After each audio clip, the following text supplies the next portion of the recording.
નમસ્કાર મિત્રો, હું છું આપનો પ્રિય મિત્ર જયસુભાઈ બારૈયા।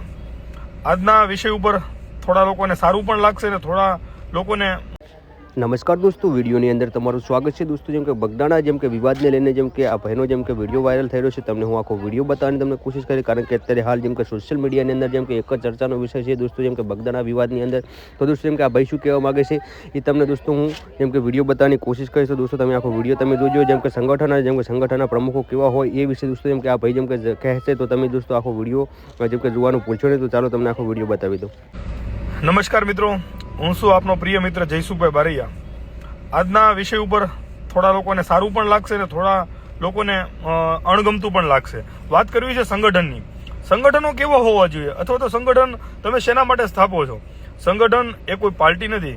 સંગઠન એ એક સમાજ અથવા તો હરેક સમાજ માટે કંઈક સારું કરવી છૂટવાની ભાવના સાથે સ્થાપવામાં આવે છે। અને સંગઠનનો પ્રમુખ કેવો હોવો જોઈએ કે જે તમામ પ્રકારે એમના એક ઉદ્દેશ્યો હોય, મૂલ્યો હોય અને એના નીતિ નિયમો હોય છે, એના ઉપર કાયમી ટકી રહેવું પડતું હોય છે।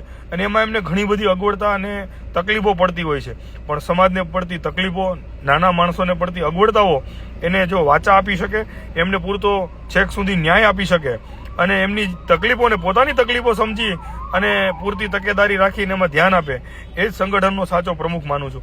અને સંગઠનની અંદર 1000 જણા જોડવા કે 2000 જોડવા, 10,000 જોડવાથી તમારા સંગઠનનું ક્યારેય ઉદ્દેશ્ય સાર્થક નથી થતો। હું એમ કહું છું કે સંગઠનમાં ભલે 500 જ વ્યક્તિઓ હોય, પણ એવા હોવા જોઈએ કે એ 50,000 બરોબર હોવા જોઈએ। બધાના ઉદ્દેશો, બધાની કામ કરવાની રીત એક હાકલે ભેગું થવું અને કોઈ પણ તકલીફો છે એમને પહોંચી વળવા માટે તૈયાર રહેવું। આમાં સંગઠનમાં કોઈને પગાર નથી, સંગઠનમાં કોઈને પ્રોત્સાહન આપવામાં નથી આવતું। તમે સ્વયંભૂ તમારી રીતે એમાં જોડાયેલા છો, તો સંગઠન ક્યારેય એક વ્યક્તિનો હાથો ન હોવો જોઈએ કે એક વ્યક્તિ કે એમ સંગઠન કરશે, અથવા તો કોઈની ચાપલુસી કરતું કામ આપણું હોવું ન જોઈએ। ત્યારે જ તમે તમારા સંગઠનને ઉપર લઈ જઈ શકો છો અને એને એક નાના અમથા રોપાથી મોટો વડલો બનાવી શકો છો। તો ખાસ બધા મિત્રોને મારી નમ્ર વિનંતી છે, જે લોકો સંગઠનો ચલાવી રહ્યા છે, પોતાની કમિટી છે, મેમ્બરો છે અને સંગઠનના પ્રમુખો છે, એનો એક ઉદ્દેશ્ય ચોક્કસ નક્કી હોવો જોઈએ, ધ્યેય નક્કી હોવું જોઈએ કે મારે અહીં સુધી જવું છે અને આ સુધી કામ કરવું છે। એના માટેના અતૂટ પ્રયત્નો હોવા જોઈએ। સંગઠન ક્યાંય એક દિવસમાં ઊભું નથી થઈ જતું। સંગઠનને ઊભું થતાં ખાસા ટાઈમ લાગતો હોય છે અને એમના કડક નિર્ણયો, એમની જે વિચારધારા છે એને આપણે ફોલો કરાવી શકવા જોઈએ અને એના ઉપર કાયમ કામ કરાવી શકવા જોઈએ। તો જ હું સંગઠનને સાચું સંગઠન માનું છું।